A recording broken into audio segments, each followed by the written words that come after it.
Ben KB08 Komakech is arguably Uganda's greatest point guard. He is a 9-time National Basketball League champion, a 2-time NBL MVP. He has been most outstanding player at the FIBA Africa Zone 5 Championships. He has been a champion and MVP of the National Schools Championship. He has won the Uganda Young Achievers Award and also been the Uganda Sports Press Association Sports Personality of the Year. Growing up, we were 4 brothers, and when I'm the last born. So when the eldest joined secondary school, he learned basketball. So we changed the football that we were using and we started playing basketball with it. So I was P3, P4 around that time. So just kept playing. I had no dreams of playing like in the league or going far with it. So all of us just loved the game and we played. So the first 2 years, I think, learning, I don't remember the details, but I just remember dribbling aimlessly, shooting aimlessly. There was nobody to teach us how to shoot or how to lay up or anything, until my brother got a VHS tape of Showtime, Magic Johnson. So that's the first time we had a chance to see real basketball. Passing, shooting, he kept smiling and just having fun. So we would watch the video every day. We'd watch the video every day, then go on court in the evening after watching the video. So we'd try to do what we had seen in the video.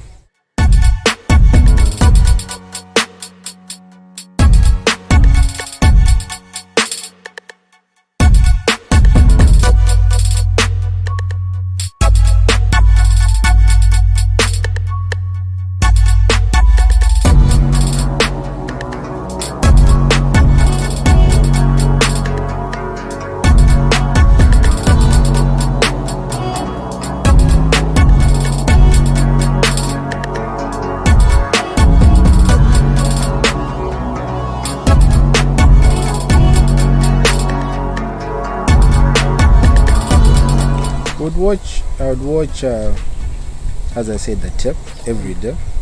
So we'd see Magic Johnson crossover like this. Then we would run on the court, try that crossover. See him doing the passing, go on court. Because to him, if you watch Magic Johnson and you know him, he was a team player. He never concentrated on just scoring. He just wanted team glory. Pass, score, pass, score. So I tried to emulate my game around him. And then after that, we managed to get the Michael Jordan, I think it was called Above and Beyond. Now, Michael Jordan was all about scoring, and so you watch Michael Jordan, you go, you try to pump in the air, you try to do the things that you have seen. Then I remember also watching some comedy show called Family Matters. I don't know if you know it, Steve Akro. There was a basketball episode where he was dribbling between the legs like twice, dribbling, and it looked so cool. So watching that, the next day, the first thing I did when I got that basketball, trying to do that, and yeah, as you keep practicing, you keep getting better. I stayed next to Old Kampala. I'm fortunate enough to stay next to the Old Kampala Secondary School. My mother was a deputy in the school, so that was our playground. And then Kampala parents used to come and practice. They had Saturday sessions there. So I would go there and watch them play. They had a coach, and that's something that I longed for, having a coach. And I remember my brother knew the coach and asked him, can Ben take part? The guy said, no, this is only for the students of the school. And yeah, so I'd watch them, and that was my first time to see the kids that were skilled. And because being in that court, I never moved out, so I just knew there, and the people opened the court, and I was like the youngest there. So getting to see the Kampala parent kids was really good. When they finished the training sessions, we'd get a chance to play together. Then you would rate yourself, oh, these kids can do this. Yeah, so at a young age, that was my only competition that I saw.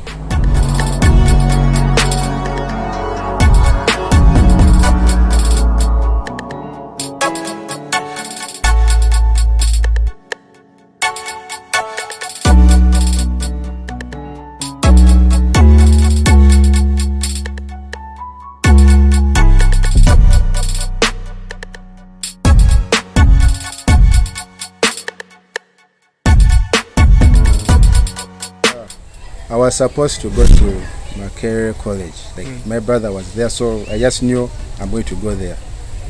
Then an opportunity came about, and Ndejje S.S.S was also one of the options. So I remember one of the hobbies of that school came home, and my mom was talking to him, and my only question was, did they have a basketball court? And then he told me it's nice, next to a dormitory, all that stuff. I was already sold. I didn't care about the distance, because the court in old Kampala wasn't that good. It had potholes, it had all those stones. So when he told me there was a good court, I remember we're checking in the school, meeting the nurse, all those things when you're S1 joining. And then we reached the headmaster, and he asked any questions, asked him where's the basketball court. He just pointed, it's there. So yeah, it was nice. Got a chance to that's when I got my first coach in S2, and my first coach was Henry Malinga. Legendary. So he taught us how to dribble, how to shoot, how to, yeah, so that was a good experience. S1, I was already now pretty good. I already knew, and then reached the school, and it wasn't so. I remember Pasco was the superstar at the time.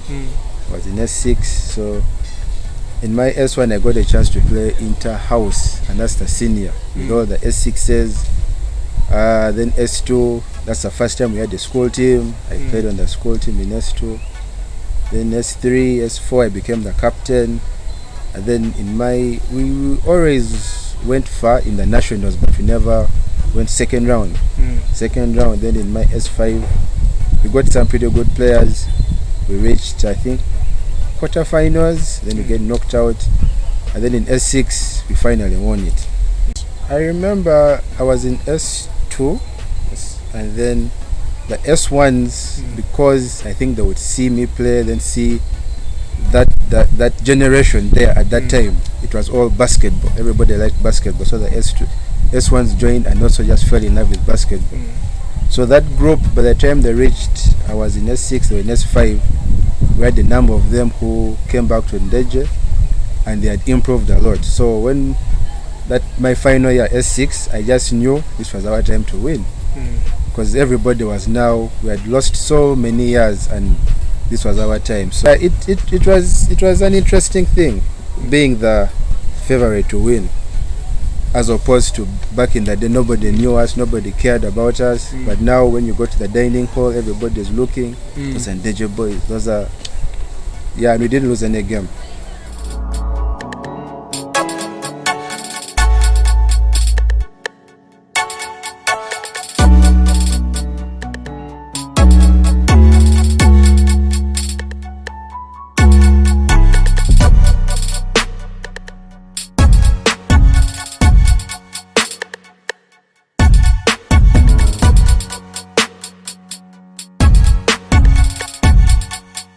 So Steve Mugisa was in Ndejje.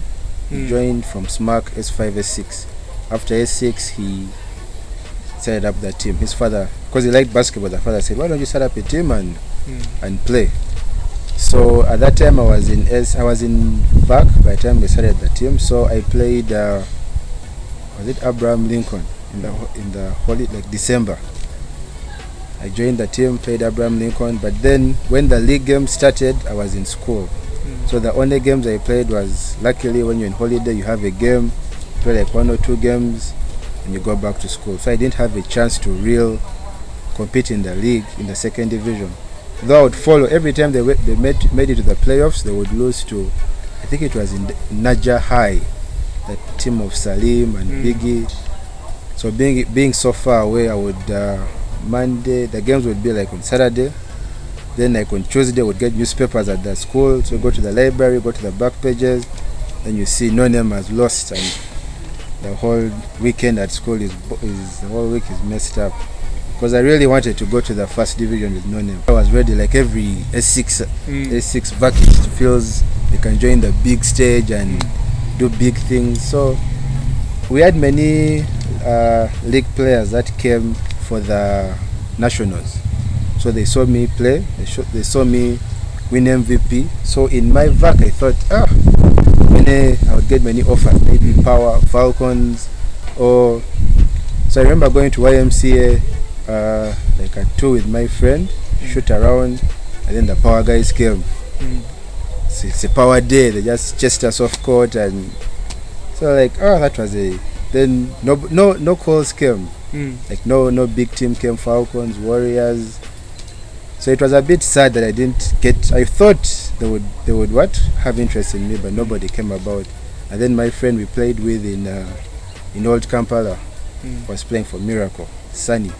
So he called me and said, "There's a team here. I play for this. I play for this team. It's nice.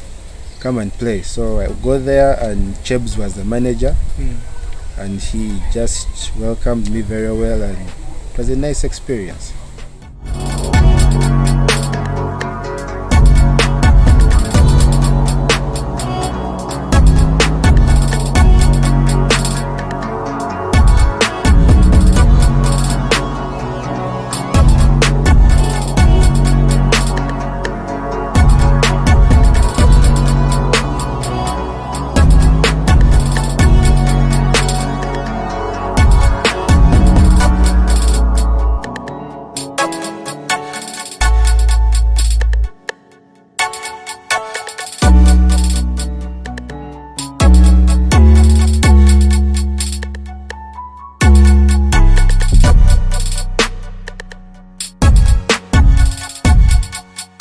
Because I was not, I won't say mad, I was disappointed no big team called me in my VAC. So after my first year with Miracle, I played well, I got a chance to play on the national team, and then teams now got interest in me, Falcons, Power, but I still had that, I don't know if it's anger or whatever it was, and this Miracle team was liked me, welcomed me with open hands, and so I just felt I had to be loyal to them. So I kept telling them no. Even the second year, no.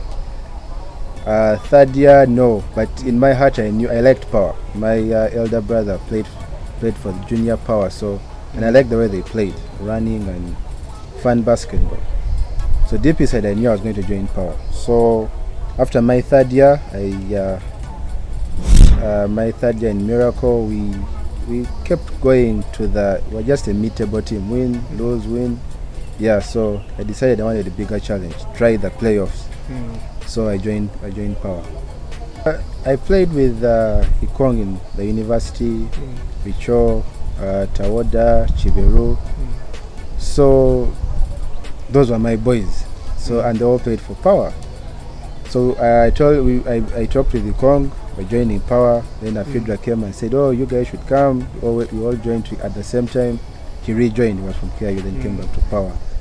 And I remember there was a tournament early in the year, and that was I picked up with Ox a few times, and then there was that tournament. I think I played for Power, and I had a feel of how Ox plays. I remember one instance, I take a drive and then I dish it to him, and then he lays up, and in my head I'm seeing this is how the season is going to be.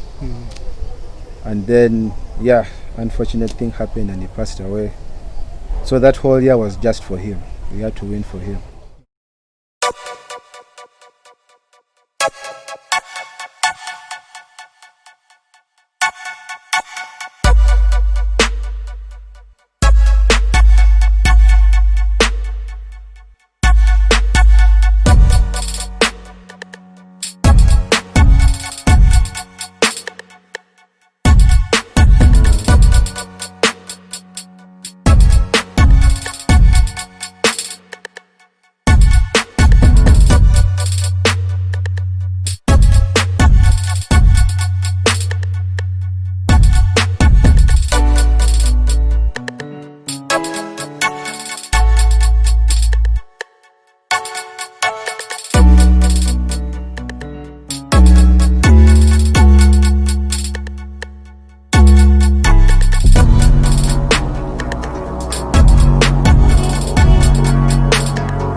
met QCU a lot as Makerere.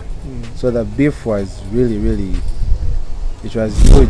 So we go for games. We already know who we are going to mark. Like in Makerere, we know Victoria is going to mark Mugabe. I'm probably going to mark maybe Ivan, and then Nikong marks Jeff, and then these people hit each other, then Moviro. So it was physical, it was dirty, but it was fun. We respected each other. So we go in the league, and Power, it's more or less like Makerere again. It's to see you again. Yeah, so we didn't fear them because we had beaten them a couple of times, but they were unbeaten in the league. They were really a big force in the league. So I remember we won the first game. We lost the second game, and then we go for the decisive because it was on the best of five. Best of five. Yeah, and I remember Keno showed up big in that decider game. Keno being an OB from UCU, he had his own agenda. So he showed up big, and we just narrowly won. I don't think we beat them convincingly, but we won. And then when we won, we were like, "Oh, this is possible. We might win this whole thing." Yeah, Henry was my coach, so Henry was the best big man. And then Obol was MVP, and he was that. The rest were quiet. Obol was the guy. Was the noisemaker. I think people didn't like him a lot at that time because they were the dominant team. They were the professional team, and the rest of the teams were just. They had the pedigree. Yeah, they had the money. They won it like 6 times. Yes, so they were the big team, and everybody didn't like them. Everybody wanted to beat them. So I was never a Falcon fan, even growing up, because they were so dominant. They used to win everything. So I used to, when I would go with my brothers to watch the games, I would side with Rhino because the big games were Rhino against Falcons. So now I didn't ever believe I would get a chance to play in the league or meet even Falcons. So when that opportunity came, it was like, this is my time. It's my time to make history. I don't think it's beef. It's just you're playing Falcons and you want to step up your game to that level of a champion, to show people I belong at this stage. I don't think it's beef. You may be quiet, but you have something to prove. You want to put your name out there. You have to perform. You want to perform.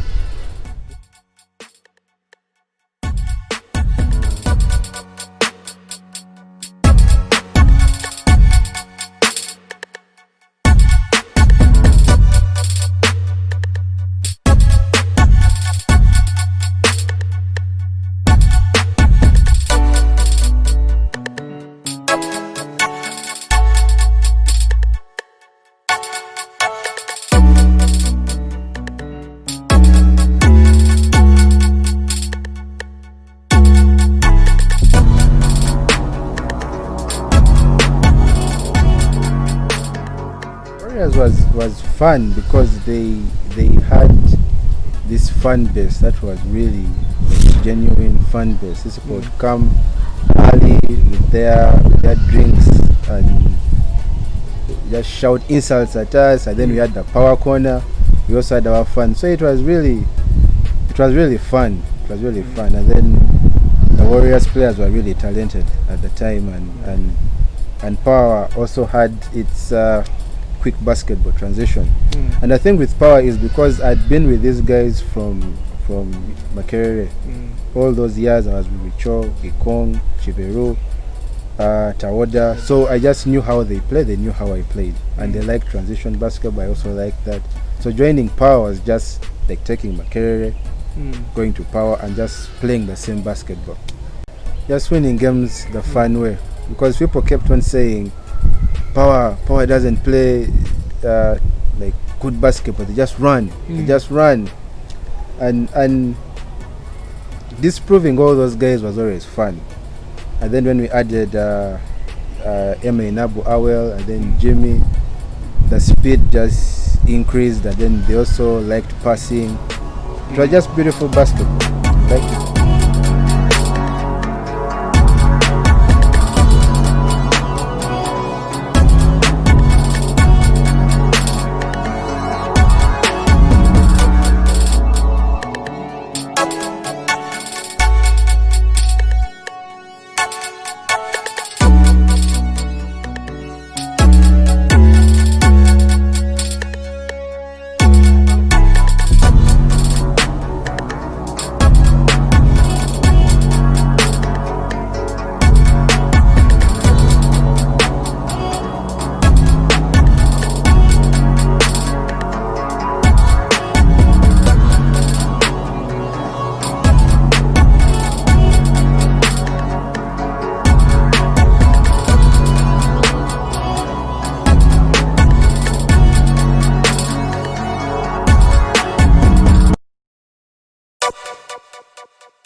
For Norman's case, I remember again my brother's taking me to a game, and then I see this tall, skinny guy who can dribble, who passes, chase down blocks, and to me that was the best player I'd ever seen in Uganda. At that time, Steve was, I think, in Seychelles, was out of the country, so I didn't get a chance to see him at that time. So it was Norman, and I was just looking up to Norman. You see him doing the crossover, because at that time there was no YouTube where to see stuff. So you see that, and you go and practice.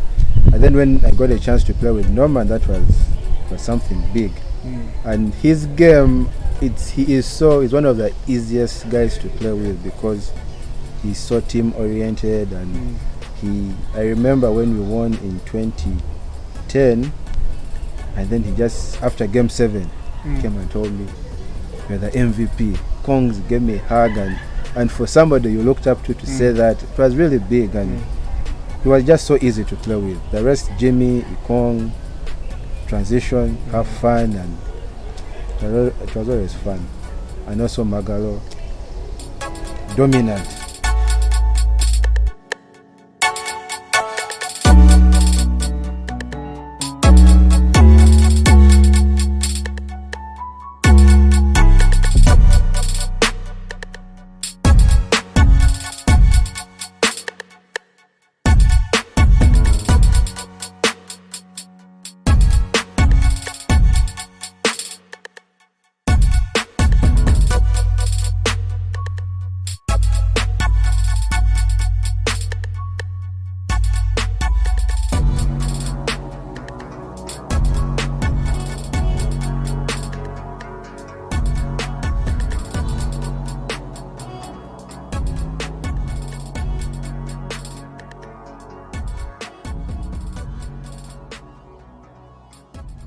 I just felt it was time.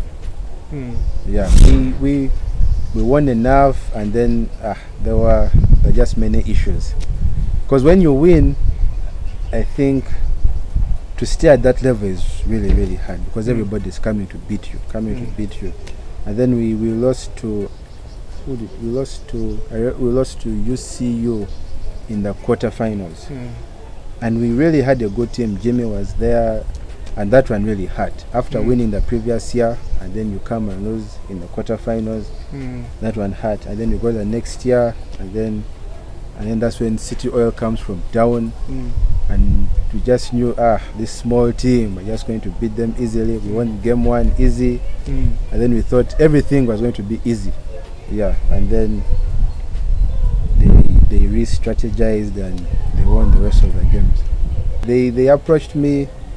I felt they talked about going out of the country. Like, we have big plans. We can go to Zone 5. We can go to Afro. We can go to. So that just sold me, because we had won the league. We had done everything in the country, and this team was giving you the opportunity to play outside Uganda. Yeah, just to challenge yourself in Africa basketball.